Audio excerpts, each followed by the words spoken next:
꼬맹이들이 같이 말씀을 전하려고 애를 쓰네요. 절대로 안 진다 내가. 같이 읽겠습니다. 예수께서 다시 비유로 대답하여 이르시되 천국은 마치 자기 아들을 위하여 혼인잔치를 베푼 어떤 임금과 같으니 그 종들을 보내어 그 청한 사람들을 혼인잔치에 오라 하였더니 오기를 싫어하거늘 다시 다른 종들을 보내며 이르되 청한 사람들에게 이르기를 내가 오찬을 준비하되 나의 소와 살진 짐승을 잡고 모든 것을 갖추었으니 혼인잔치에 오소서 하라 하였더니 그들이 돌아보지도 않고 한 사람은 자기 밭으로 한 사람은 자기 사업을 하러 가고 그 남은 자들은 종들을 잡아 모욕하고 죽이니 임금이 노하여 군대를 보내어 그 살인한 자를 진멸하고 그 동네를 불사르고 이에 종들에게 이르되 혼인잔치는 준비되었으나 청한 사람들은 합당하지 아니하니 내 거리 길에 가서 사람들을 만나는 대로 혼인잔치에 청하여 오라 한데 종들이 길에 나가 악한 자나 선한 자나 만나는 대로 모두 데려오니 혼인잔치에 손님들이 가득한지라. 임금이 손님들을 보러 들어올새 거기서 예복을 입지 않은 한 사람을 보고 이르되 친구여 어찌하여 예복을 입지 않고 여기 들어왔느냐 하니 그가 아무 말도 못하거늘 임금이 사환들에게 말하되 그 손발을 묶어 바깥 어두운 데에 내던지라. 거기서 슬피 울며 이를 갈게 되리라 하니 청함을 받은 자는 많되 택함을 입은 자는 적으니라. 아멘. 예배가 예수 믿는다는 것이 또 신앙생활이 때로는 불편하기도 하고 또 번거롭기도 하고 무거운 짐같이 느껴질 때도 있습니다. 근데 오랜 시간 동안 반복하다 보면 그게 습관이 돼서 또 안 하면 허전하고 또 뭔가 빠진 것 같고 그래서 기쁘지는 않지만 어쩔 수 없이 주일이 되면 또 교회에 오고 또 예배의 자리에 앉아서 그 예배를 즐기는 것이 아니라 그냥 견딤으로 그렇게 또 하루를 보내는 일들이 없다고는 이야기할 수 없을 겁니다. 어제 밤부터 비가 왔어요. 서재에 있으면서 빗소리 들으니까 참 좋더라고요. 비 맞으면서 이제 서재에서 집으로 돌아가면서 바지가 다 젖잖아요. 비가 꽤 왔으니까. 제가 생각했어요. 내일 아침에 얼마나 교회 오기가 싫을까. 대답들을 안 하시는군요. 다 기쁘셨어요 오늘 아침에? 여자들은 거짓말하지 말고 여자들은 비 오는 날 교회 오기 진짜 싫을 거예요. 머리를 아무리 세우려고 해도 얘네들이 안 쓰잖아. 다 주저앉아 그냥 아주 그냥 그래서 막 그냥 드라이를 하다가 고데기로 말다가 막 별짓을 다 하다가 에이씨 그러고 괜히 엄한 남편한테 신경질 내고 오는 거예요. 그 속도 모르고 빨리 가자고 옆에서 보채니 한 대 맞지. 비 오는 날 아내들이 주저하고 망설이고 거울 앞에서 떠나지 않으면 심기 건드리지 말고 조용히 문 닫고 혼자 비 맞으면서 교회를 오세요. 그게 일신상의 편해요. 비 오는 날 교회 오는 거 쉽지 않잖아요. 또 이렇게 와서 앉아 있으면 또 지금 이제 비닐하우스니까 공기도 탁하고 또 좀 끈적끈적하고 상쾌하지도 않고 빨리 끝났으면 좋겠다. 그런데 저 인간 화상을 보니 빨리 끝날 것 같지 않고 또 견뎌야 되겠다. 뭐 이런 생각이 들 수도 있잖아요. 여러분 잘 즐기고 계시나요? 뭘요? 예배뿐만이 아니라 내 구원을, 내 믿음을 잘 즐기고 있나? 야고보서를 묵상하면서 그런 생각을 더 하게 되지요. 나는 내 신앙을 견디는 게 아니라 뭐 하고 있는가? 즐기고 있는가? 예배당 공사 마무리하느라고 매일 나와서 점심 식사 준비하시느라고 힘드시고 또 매일 저한테 구박받으면서 일어나라고 힘드시잖아요. 근데 그 일이 정말 고단하고 피곤하고 힘들고 마지못한 일이 아니라 즐기는 일이 됐으면 참 좋겠다. 근데 쉽지는 않은 것 같아요. 저도 쉽지는 않은 것 같아요. 피곤하잖아요. 힘들잖아요. 티도 잘 안 나잖아요. 어제도 지하 예배당 먼지 쓸고 뭐 지붕 도색하고 뭐 천장 도색하고 뭐 이런 일을 하면서 이거 언제 끝나지? 뭐 하고 나서 돌아봐도 티도 안 나고 누가 알아주는 것도 아닌 것 같고. 그러나 정말 중요한 것은 그 모든 순간을 하나님의 은혜로 즐길 수 있으면 참 좋겠다. 우리 은혜 찬양했잖아요. 내 삶에 우연한 건 하나도 없고 당연한 건 하나도 없고 모든 것이 은혜였다. 그런 고백을 할 수 있었으면 참 좋겠습니다. 비 오는 주일 아침에 그래서 저는 여러분들과 함께 우리가 우리의 삶과 우리의 신앙을, 우리의 믿음을, 우리의 구원을 잘 즐겼으면 좋겠다. 우리 옆에 분에게 하십시다. 즐기는 인생 삽시다. 또 이렇다고 또 아싸 즐기랜다 뭐 이러지 마시고. 오늘 본문의 말씀은 하나님 나라의 비유입니다. 시작을 어떻게 했지요? 이제 한번 읽고 외우라고 그랬는데 이게 잘 안 돼요. 1절 보면 어떻게 돼 있어요? 예수께서 다시 비유로 말씀하셨다. 대답하여 이르시되. 비유로 대답하셨다. 그래서 앞에도 무언가 있었던 것 같지요? 봤으면 이제 머릿속으로 정리하시면 돼요. 하나님 나라의 비유를 이야기하십니다. 마태복음 20장 그 부분은 하나님 나라에 대한 비유입니다. 그리고 24장은 예루살렘 성전의 파괴와 예수님의 재림의 때에 대한 설명이지요. 하나님 나라의 비유. 하나님 나라의 비유를 통해서 예수님은 뭘 말씀하시지요? 평생 예수 믿었는데 이런 거 대답을 빨리빨리 하셔야 돼요. 하나님 나라의 비유를 통해서 우리는 뭘 보게 되지요? 아니, 오늘 본문만이 아니라 우리가 알고 있는 모든 하나님의 나라 비유. 자, 우리 주일학교 교사들 시작. 그건 마치 뭘 봐요? 밭에 감추인 보화를 본대. 아니, 난 뭐 이런 사람들이 다 있지? 그 비유를 통해서 뭘 봐요? 하나님 나라의 가치. 하나님 나라는 모든 걸 다 팔아서 얻을 만한 가치가 있다. 뭐 이런 거죠. 우리는 비유를 통해서 하나님 나라의 속성을 배워요. 천국은 마치 이런 거다. 하나님 나라는 이런 거다. 하나님 나라의 비유를 통해서, 천국 비유를 통해서 우리가 깨닫는 건, 아, 하나님 나라는 이런 속성을 갖고 있구나, 이런 가치를 갖고 있구나 라고 하는 겁니다. 그런데 또 다른 종류의 하나님 나라의 비유가 있습니다. 또 다른 종류의 하나님 나라의 비유를 통해서는 우리가 뭘 배우지요? 뭘 알게 되지요?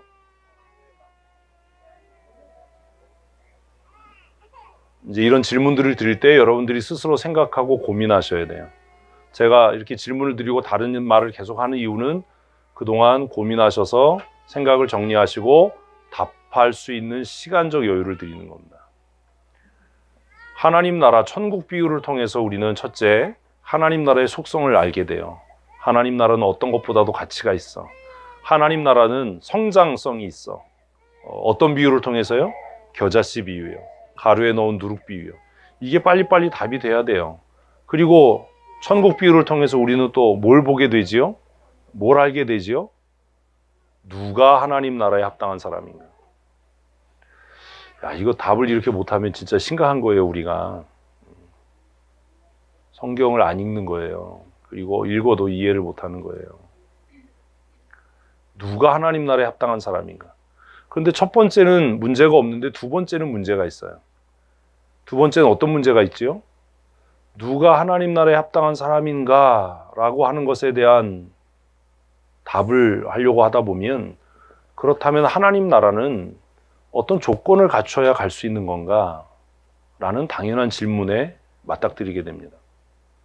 그러면 구원이라고 하는 것, 하나님 나라는 전적인 은혜로 받는 것이 아니라 내가 어떤 조건을 충족시켜야 들어갈 수 있는 건가? 구원받을 수 있는 건가? 이런 질문이 자연스럽게 생겨나야죠. 하나도 안 자연스러운 얼굴이에요.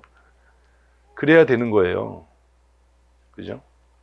그래서 천국 비유, 복음서에 나와 있는 천국 비유, 예수님이 하신 하나님 나라의 비유를 싹 모아가지고 분류를 해보면 하나님 나라는 이런 거다 라고 하는 하나님의 나라의 속성에 대한 가르침, 또 하나는 누가 하나님 나라에 합당한 자인가, 대표적으로 누가 하나님 나라에 합당한 자인가를 말씀하는 비유가 뭐가 있지요?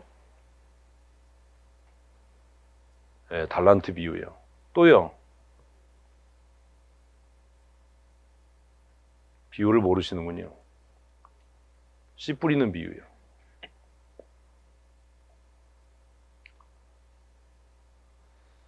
이제 우리 사복음서 지금 계속 공부하고 있는데 갈 길이 멀죠.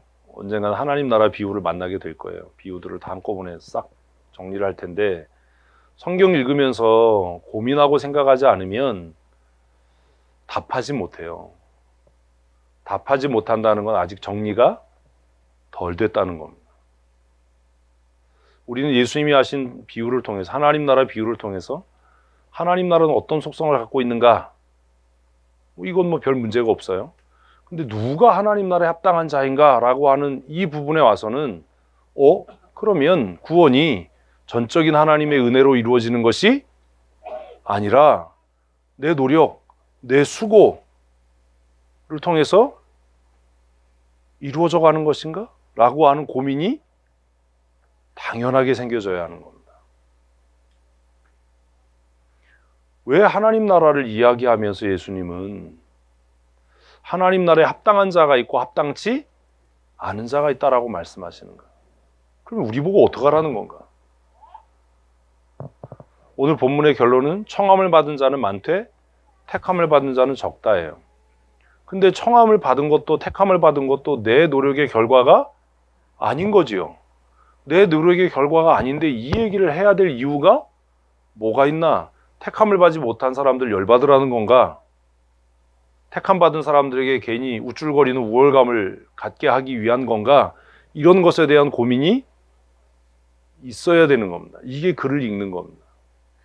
글을 읽고 이해하는 게 되는 거죠. 우리는 오늘 본문을 읽으면서 이런 고민, 이런 질문을 하게 되는 거지요. 사실 하게 되는 게 아니라 제가 강제로 시키고 있는 거죠. 오늘 비유의 내용은 뭐예요? 오늘 비유의 중심인물은 뭐예요? 중심 사건은 뭐예요? 혼인 잔치가 아니에요. 혼인 잔치를 준비한 왕이에요. 혼인 잔치 자체가 아니에요. 오늘 비유의 중심은 뭐예요? 왕의 마음이에요. 왕의 마음. 혼인잔치를 준비한 왕의 마음. 다른 말로 우리가 바꾸면 누구의 마음? 하나님의 마음. 우리를 부르신 하나님의 마음. 이런 게 정리가 잘 안 되는 거예요. 그냥 읽고 그냥 그런 거구나 이렇게 끝나지 이런 것들을 생각지도 않고 고민하지도 않아요. 한글이 너무 쉬워서 읽는데 전혀 이해가 안 되고 정리가 안 되는 거예요. 우리 한 번 읽었으니까 이제 우리 화요일 날 연습하고 있잖아요. 다시 두 번 읽지 않는 겁니다. 자꾸 반복해서 읽으면 머리가 바보가 돼요. 한 번 읽어서 우리 이미 줄거리를 다 알지요. 그리고 소식지를 아침에 주보를 아침에 이렇게 받았으면 본문을 먼저 한번 읽어봐야지. 찾지 말라고 찾는 수고를 덜어주려고 밑에다가 아예 본문을 실어놓는데 그것도 안 읽어보고 예배 들어오면 이거는 나쁜 거예요. 줄거리 다 아시잖아요. 왕이 뭐 했어요? 아들의 혼인잔치를 준비했어요. 그리고 뭐 했어요? 사람들을 초청했어요. 초청을 했어요. 거기 초청받은 사람들은 누굴까요?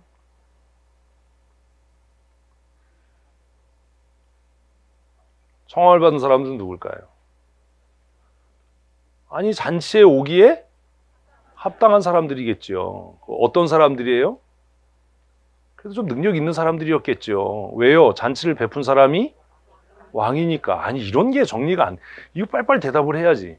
아니 뭐 대통령이 잔치한다고 여러분들을 청하지는 않을 거 아니에요. 청와대에서 초청장 받아본 일 있으세요? 왕이 생일이라고 뭐 내 생일 잔치에 와주세요. 이런 뭐 초청장 받아보신 적 있어요? 청함을 받은 사람들은 그래도 자타가 공인하는 어떤 사람들?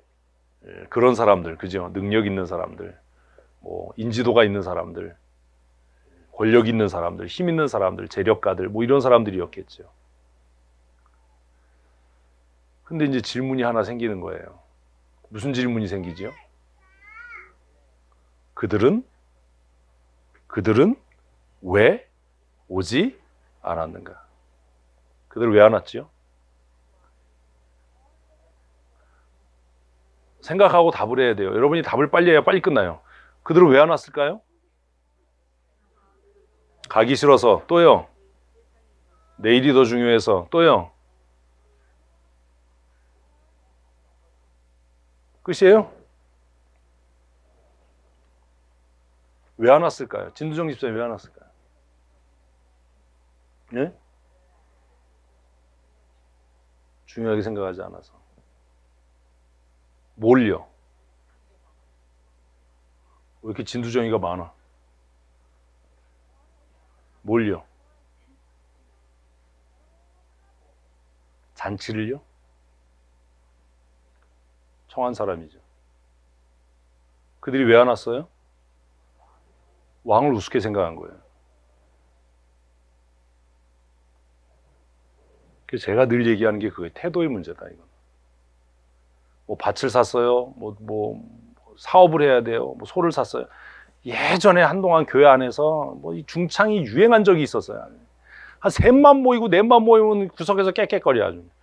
한동안 그거 했어요. 주여 나를 평화에도 그럼 하나도 안 평화스러워 니네들 목소리가. 그러다가 또 뭐 했어요? 죄송해요. 아주 뭐 죄송해요. 뭐 안 나면 죄송하대 아주. 죄송하긴 개뿔 뭘.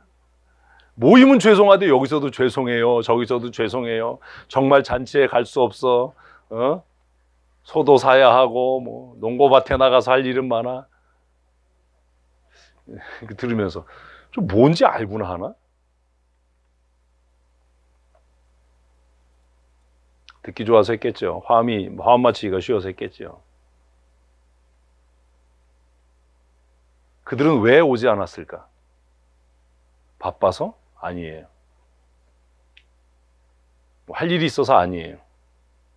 그들이 진짜로 안 온 이유는 뭐 때문이에요? 왕을 우습게 여긴 거예요. 우리 예배 태도가 왜 그래요? 하나님을 우습게 여기는 거죠.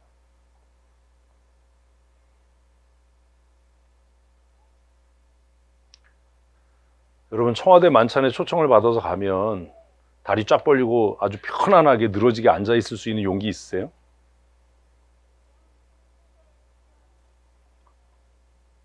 왜 대답을 안 하세요?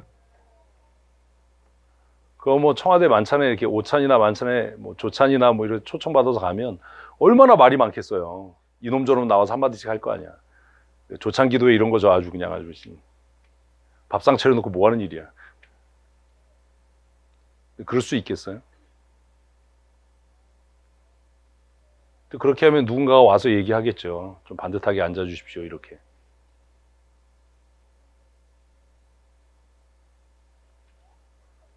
그들이 잔치에 오지 않았던 이유는 농가밭에 나가서 할 일이 많아. 뭐 소도 사야 하고가 아니에요. 맨날 모이면 그 노래 했어요. 아유, 저 무슨 뜻이나 알고 하나. 그들이 오지 않았던 이유는 왕을 우습게 여겼던 거예요. 그런데 왕은 어떻게 했어요? 다 죽여버렸어요. 진멸해버렸어요. 우리에 대한 경고죠. 뭐 하면? 왕을 우습게 여기면 죽는다. 나는 어떤 사람이죠? 하나님을 두려워합니까? 나를 예배의 자리로 초청한 분이 누구라는 것, 하나님이라는 것을 잊지 않고 있습니까? 두렵고 떨림이 있습니까? 자부심이 있습니까? 청와대에서 봉황 찍힌 초청장을 받아서 그 만찬에 참여하려면 적어도 1시간 전에 가야 되잖아요. 보안 검색하고 복장 검색하고 그리고 명패 달린 자리에 앉아서 그 수많은 절차들이 지나갈 때까지 기다렸다가 코로 들어간지 입으로 들어간지 모를 밥을 한 그릇 먹고 시계 하나 받아서 오겠죠. 그 얼마나 허무한 일이에요. 그런데도 그게 평생 뭐예요? 자부심이죠. 누구 오면 여기 써있어요. 대통령 누구누구 봉황 그려있고 받았다. 어떤 분들은 그 조창기도에 초청장 찍어서 막 자랑하기도 해요. 지난번에 어떤 선배 목사님이 그러더라고요. 가고 싶냐고. 그래서 절대로 가고 싶지 않으니까 절대로 나를 추천하지 마라. 안 간다. 나는 어떤 사람이야? 나를 예배의 자리에 부르신 분과 지금 내가 와 있는 곳이 어딘지를 잊지 않고 있는가? 사실 뭐 청와대까지는 아니어도 뭐 63 빌딩이나 뭐 신라 호텔이나 뭐 이런 호텔에서 이런 조찬 회의가 있어도 갈 때 좀 두근두근하고 뭐 이런 마음이 사실 없지 않아 있거든요. 이름표 받아서 달고 내 이름 꽂혀 있는 곳에 가서 앉아서 정말 많은 순서들을 견뎌야 되잖아요.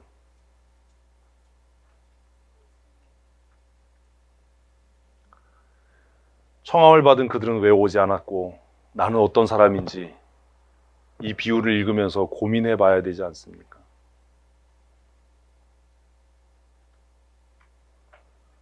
왕은 청함을 받고 자신을 무시했던 사람들을 살려두지 않았어요. 진멸해 버렸어요. 그 마을을 불태워 버렸어요. 예수님이 무슨 얘기하고 싶은 거예요? 너희를 구원한 하나님을 우습게 여기면 죽는다.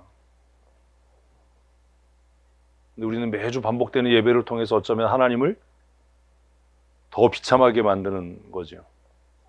바쁘면 예배 안 오고 와서도 그냥 뭐 그러고 청함을 받고도 오지 않은 사람들을 진멸해버리고 그 마을을 불태운 왕은 새로운 명령을 종들에게 하달합니다. 8절 읽습니다. 이에 종들에게 이르되 혼인잔치는 준비되었으나 청한 사람들은 합당하지 아니하니. 그들은 어떤 사람들이에요? 합당하지 않은 사람들이에요. 왜 합당하지 않아요? 왕을 존경하지 않았으니까요. 예배에 와 있다고 해서 합당한 사람이 아닌 거죠. 그 하나님의 구원의 초청이 합당하려면 내가 하나님을 향한 어떤 마음이요? 경외함, 성경의 표현대로 경외함이 있어야죠. 사랑함이 있어야죠.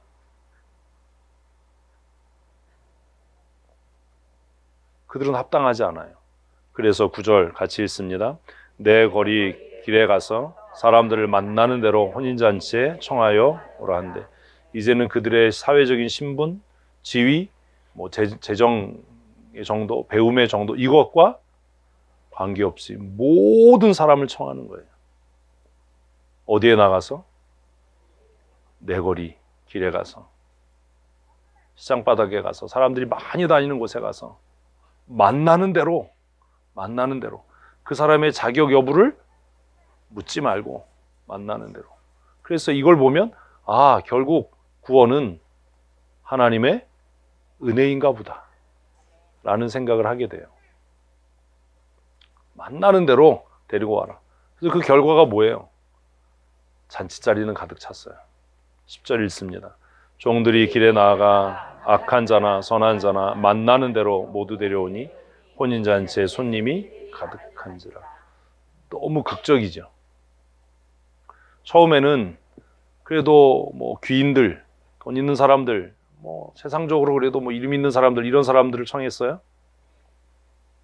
그들은 왕을 무시하고 왕의 청함을 귀찮아하고 오지 않았어요.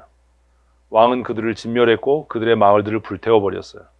그리고 이제는 그들의 신분이나 자격, 여건과 관계없이 만나는 대로 사람들을 청해서 데리고 와라, 이 잔치를 채워라 라고 했더니 어떤 사람들이 왔어요? 악한 자나 선한 자 관계없이. 그래서 여기까지 보면 하나님의 나라는 내 자신의 어떠함과 관계없이 가는 곳인가 보다. 얼마나 기분이 좋아요. 하나님 나라는 전적인 은혜가 맞다. 내 어떠함과 전혀 관계가 없다. 우리가 아직 죄인 되었을 때 하나님께서 우리를 택하시고 부르신 줄로 믿습니다. 여기까지는 은혜잖아요. 그런데 이제 문제가 생겨요. 11절 읽습니다. 임금이 손님들을 보러 들어올새 거기서 예복을 입지 않은 한 사람을 보고. 뭘 봤다고요? 예복을 입지 않은 사람. 예복을 입지 않은 사람. 이게 이해되려면 이제 이 상황을 이해해야 돼요. 배경이 뭐예요? 혼인잔치예요. 혼인잔치. 중동 지역의 근동 지역의 혼인잔치는 대부분 이제 저녁 시간에 해요. 낮에 더우니까. 그리고 잔치는 하루에 안 끝나요. 여러 날 하는 것이 통상적이에요. 그래서 결혼식만 아니라 거의 모든 잔치가 그래요. 이것을 잘 알 수 있는 게 우리가 성경을 통해서 알 수 있는 사건이 뭐지요? 가나 혼인잔치요. 또요.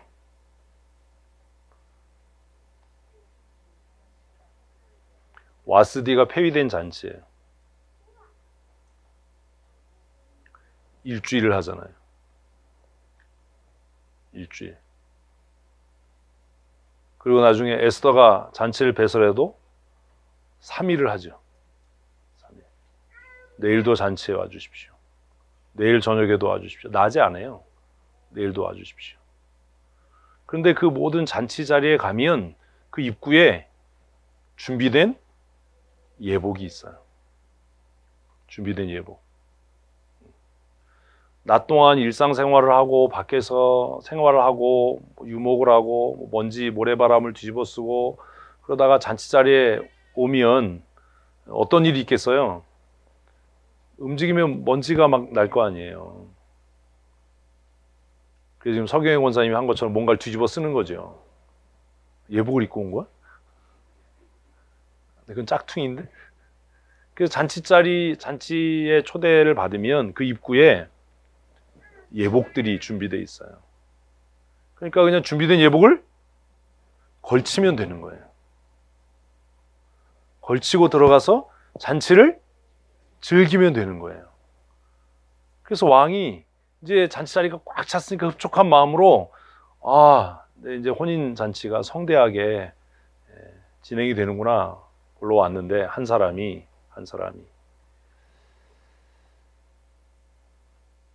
어떻게 하고 있는 거예요? 그 예복을 입지 않은 거예요.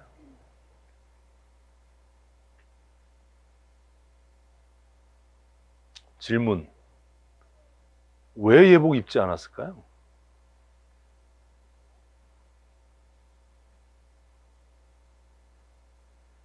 그는 왜 예복을 입지 않았을까요?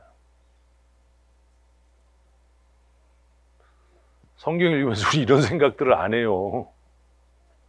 그러니까 이게 아무 의미가 없는 일이 돼버리는 거예요. 그는 왜 예복을 입지 않았는가?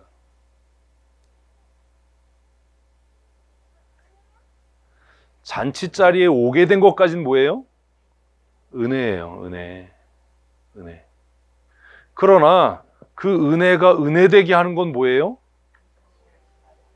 아니에요. 예복을 입는 거예요. 좀 글을 읽었으면 우리 읽은 대로 하자고요. 생각을 좀 하자고요. 잔치에 청함을 받아서 악하거나 착하거나 그것과 관계없이 학력에 관계없이 돈에 관계없이 사회적 지위와 신분에 관계없이 왕의 잔치에 청함을 받은 것 자체는 뭐예요? 은혜지요. 그런데 그 은혜를 은혜되게 하는 건 뭐예요? 예복을 입음이에요.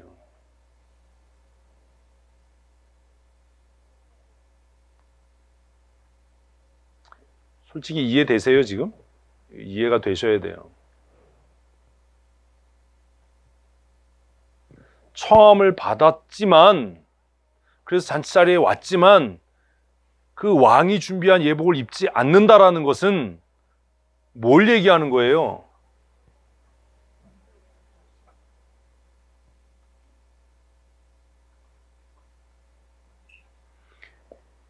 이 예복을 입지 않은 한 사람은 결국 누구와 같은 겁니까? 청함을 받고 오지 않은 사람과 같은 거잖아요. 그러면 예복을 입지 않는다라고 하는 건 뭘 얘기하는 겁니까? 왕을 조롱하는 거죠. 이렇게 이게 그냥 묻기 전에 머릿속으로 정리가 돼야죠. 이 사람은 잔치자리에 와 있지만 결국은 청함을 받고도 오지 않은 그들과 같은 사람들인 거예요.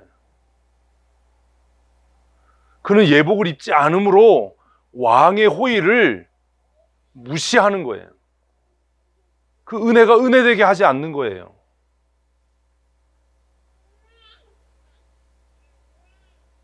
누가 더 나빠요? 고민해야 돼요, 우리가. 하나님 나라의 비유 중에 굉장히 좀 힘들고 거북한 비유, 어려운 비유라고 생각될 수, 어렵진 않아요.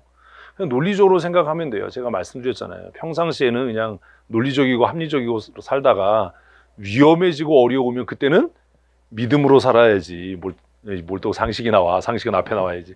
평소에는 뭘로 살다가 상식적으로 살다가 어려워지면 믿음으로 살아야지. 성경을 그냥 읽을 때는 이성적으로 상식적으로 해석을 해야지. 무슨 맨날 영적인 얘기하냐, 무슨 죄 얘기하고 이런 얘기하냐, 그런 얘기 하지 마라.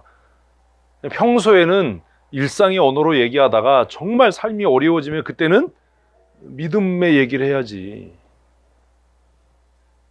근데 이게 그냥 글을 읽고 이게 상식적으로 이해가 안 되면 어떡하냐. 그는 왜 예복을 입지 않아요? 무시하는 거. 나 그런 거 필요 없어. 나는 들어갈 거야. 나 내 마음대로 할 거야. 내 뜻대로 할 거야. 많은 사람들이 실수하는 게 이거예요. 우리가 예수 믿고 구원을 받는 건 전적인 하나님의 은혜입니다. 여러분이 은혜로 구원받은 줄 믿으십니까? 정말로 믿으시나요? 아멘. 그렇다면 그 은혜가 은혜되게 하는 건 뭐예요? 예복을 입는 거 이러지 말고 이제 그건 지나갔어요. 은혜를 은혜되게 하는 건 뭐예요? 순종이에요. 순종. 어떤 순종이요? 준비된 예복을 입는 것. 그래서 은혜로 구원받고 난 다음에 뭐가 필요한 거예요? 율법이 필요한 거예요. 율법은 은혜를 얻는, 구원을 얻는 조건이 아니라 구원받은 사람이 그 은혜를 은혜되게 하는 도구가 뭐라고요? 율법이에요. 그래서 바울도 그러면 율법이 폐하해졌느냐? 그럴 수 없다. 뭔 얘기인지 모르는 거예요. 은혜로 구원받았으니까 난 내 맘대로 예배할 거야. 뭐 반바지 입으면 어떻고, 뭐 쓰레빠 신으면 어떻고, 가 될 수 없는 이유가 정말 은혜로 청함을 받았다면 이제는 왕이 준비한 예복을 입어야 되는 거다. 왜 내 마음대로 하면 안 되냐? 왜 내 뜻대로 하면 안 돼? 왜 신앙생활을 내 의지대로 하면 안 되냐? 구원은 무엇의 결과지만, 은혜의 결과지만, 그 은혜가 은혜되게 하는 것은 그 은혜 안에 거하는 거예요.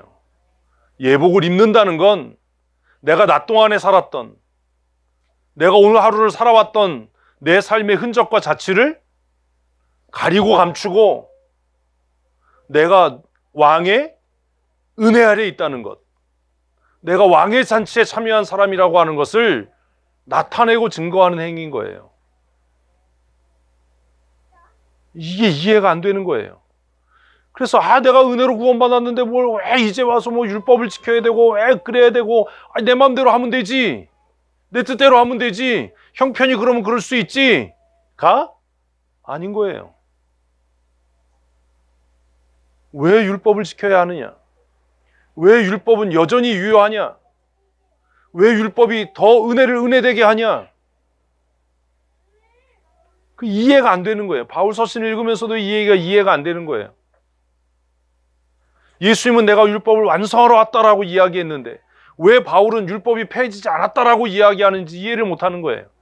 그게 거슬리니까 그냥 이신층의 믿음만 얘기하는 거예요. 맨날 믿음으로 얻는 구원만 얘기하는 거예요. 아니, 잔치자리에 오게 된 건 은혜로 온 거라니까. 은혜로 왔으면 쫓아내지 말아야지. 이 사람은 왜 예복을 안 입은 거예요? 자기가 이 잔치에 온 것이 은혜라는 것을 모르는 게 아니에요. 인정하지 않는 거예요. 그까지 예복 필요 없어. 난 내 능력으로 구원 얻고 내 노력으로 구원 얻고.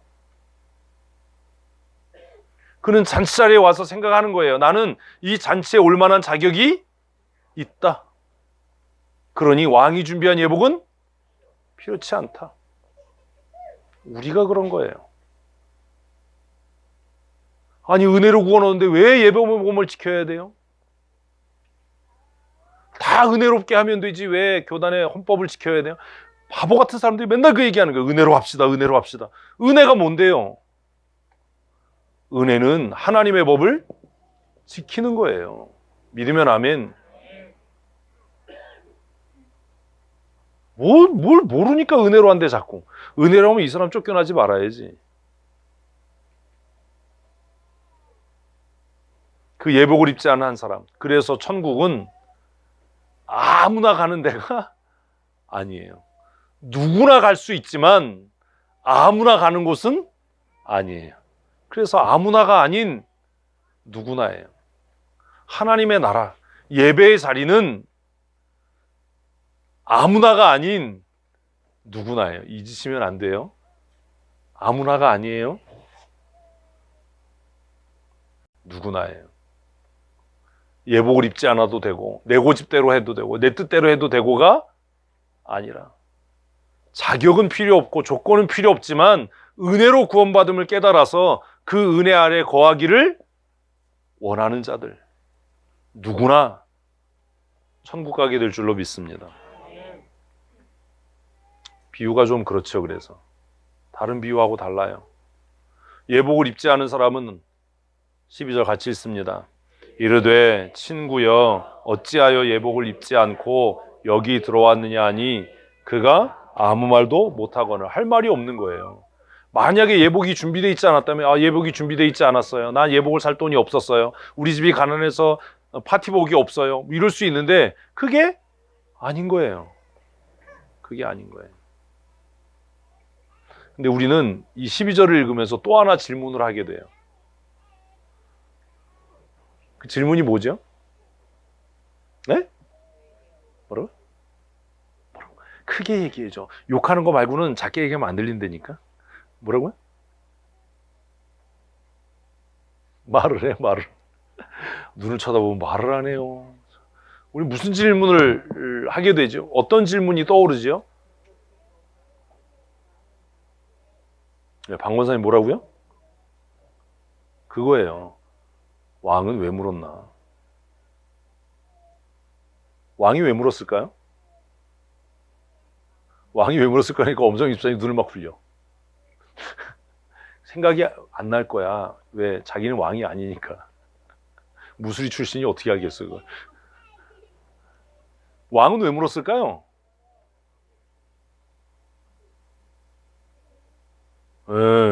이렇게 뒷걸음질하다가 쥐를 잡는 거예요.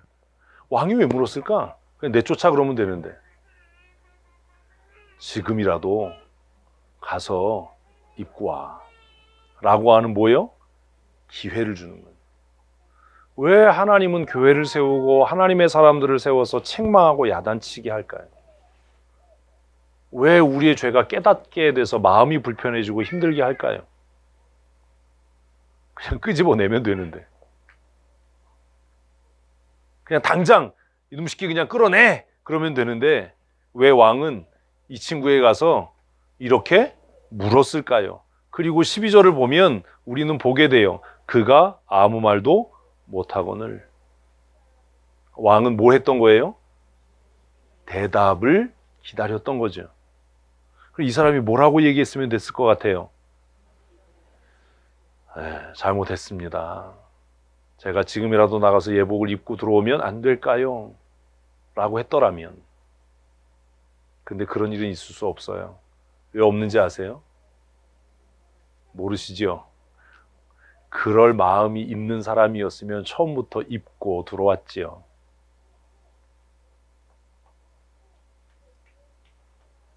누가 더 나빠요? 처음에 처음을 받고 오지 않은 사람이 더 나빠요? 이 친구가 더 나빠요? 이 친구가 더 나빠요. 근데 왕은 이 사람을 친구라고 불렀어. 이르되 친구요, 친구요. 그냥 한 번에 죽여버릴 거면 이렇게 안 불렀겠죠. 이 친구가 왜 나빠요, 더? 앞에 사람들이 심판받아 죽는 걸 봤잖아요. 그들의 마을이 불태워지는 걸 봤잖아요. 그러니까 더 나쁜 거예요. 우리는 봤어요. 뭘요? 안 봤어요? 하나님을 떠난 이스라엘 백성들이 어떤 고생을 했는지 봤어요. 본 일이 없어요? 역사서 안 읽어보셨어요? 열왕기 역대기 안 읽어봤어요? 우리는 이미 열왕기 역대기를 통해서, 소선지서를 통해서 하나님을 떠난 백성, 하나님을 배반한 이스라엘이 얼마나 처참해졌는지 봤어요. 자신이 낳은 아들을 오늘은 내 아들 잡아먹고 내일은 네 아들 잡아먹자라고 해서 끓여 먹고 봤어요. 그거 성에 먹을 것이 없어서 그걸 읽었어요. 그걸 봤어요. 그런데 우리는 그걸 읽고 보고서도 예복 입기를 거부하는 이 어리석은 사람처럼 하나님을 두려워하지 않는 겁니다. 하나님이 진노하면 누구도 그 심판의 칼 아래서 우리를 건져낼 수 없다. 자기가 낳은 자식을 삶아먹게 되는 그런 비참함을 겪게 될 거다. 자신이 보는 눈앞에서 자신이 아들이 살해당하는 모습을 보고 눈이 뽑혀지는 그런 수치와 수모를 당하게 될 거다. 이스라엘의 마지막 왕이 그러지 않았습니까?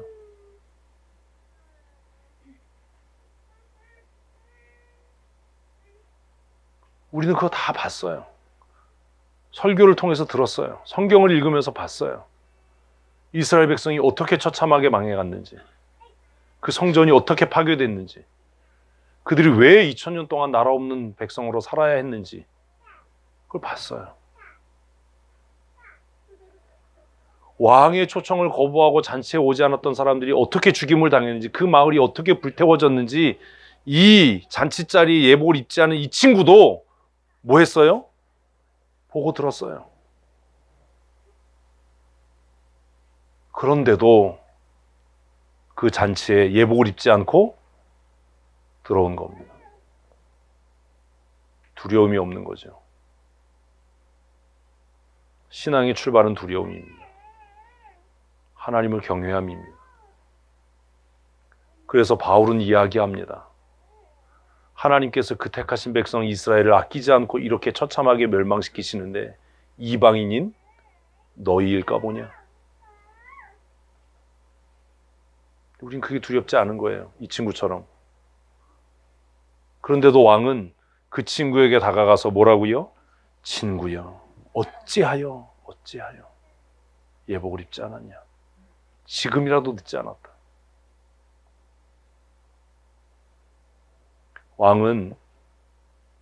하나님은 지금도 우리에게 뭐 할 수 있는, 회개하고 돌이킬 수 있는, 너 어떻게 예배 태도가 그러냐?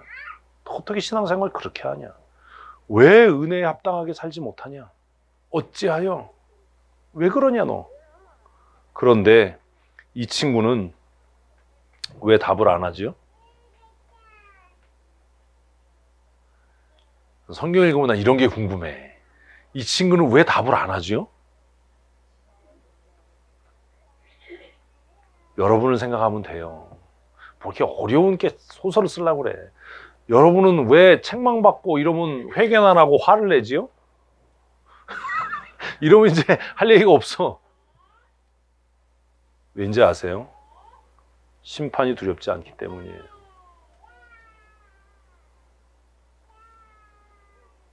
하나님이 두렵지 않은 거예요. 그 책망이 하나님께로부터 오는 거라고 생각하지 않는 거예요. 나도 멸망당할 수 있다는 걸 모르는 거예요.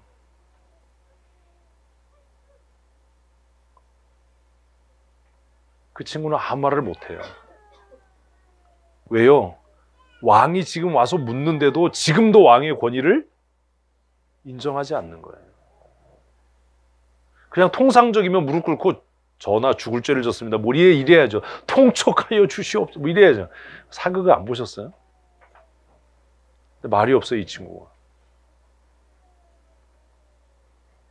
결과가 뭐지요?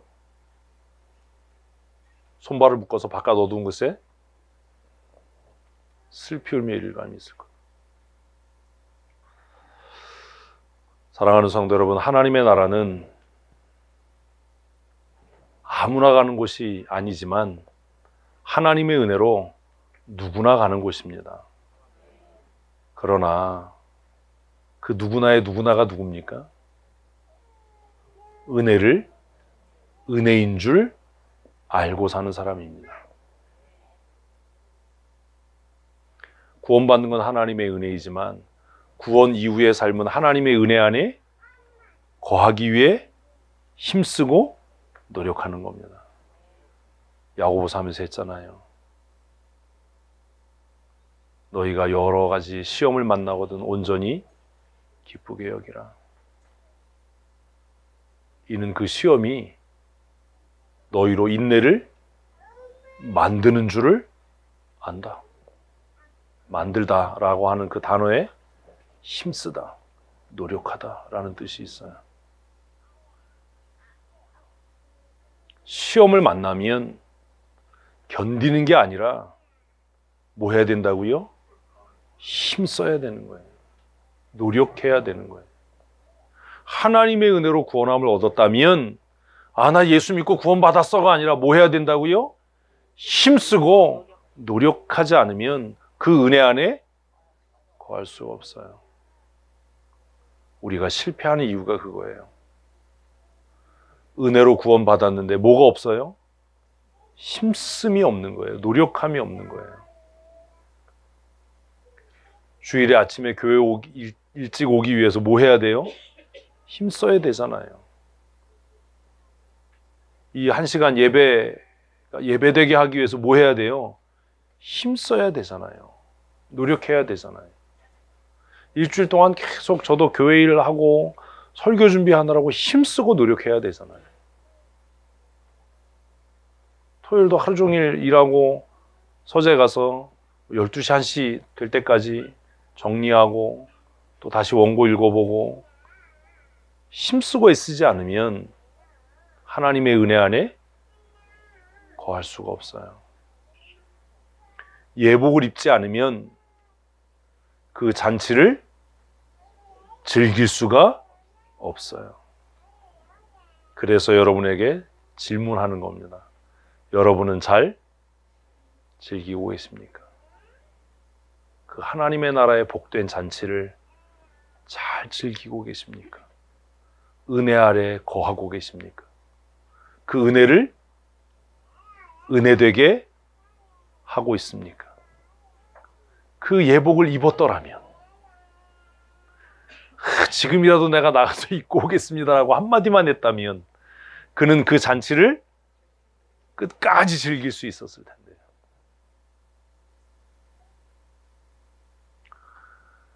그래서 이 아들의 혼인잔치 비유는 우리로 하여금 많은 고민을 하게 합니다. 오늘도 우리는 성찬에 참여합니다. 하나님께서 우리를 위해 하나님 나라 천국 잔치를 배설하신 거지. 와서 뭐 해라? 즐겨라. 이 잔치를 즐겨라. 너희의 구원을 즐겨라. 너희의 구원을 축하하고 감사해라. 우리가 하나님의 은혜로 구원받은 사람이라면 힘들고 어렵고 고단한 일들을 만난다 하더라도 그것을 뭐 할 수 있는, 즐길 수 있는 믿음의 사람이 돼야 하지 않습니까? 어떻게 고난의 때를 즐겨요? 애쓰는 게 아니에요. 그 날개 아래 거하는 거예요. 그 은혜 아래 거하는 거예요. 낮에 내가 소를 쳤든 양을 쳤든 흙구덩이에서 일을 했든 그 예복을 덧입음으로, 그 예복을 덧입음으로, 그리스도의 보혈의 피공로를 덧입음으로 내 구원을 충만하게 즐길 수 있게 되는 줄로 믿으십시오. 그래서 주 날개 및 안전하다, 그 은혜에 거하자 라고 찬송하는 겁니다.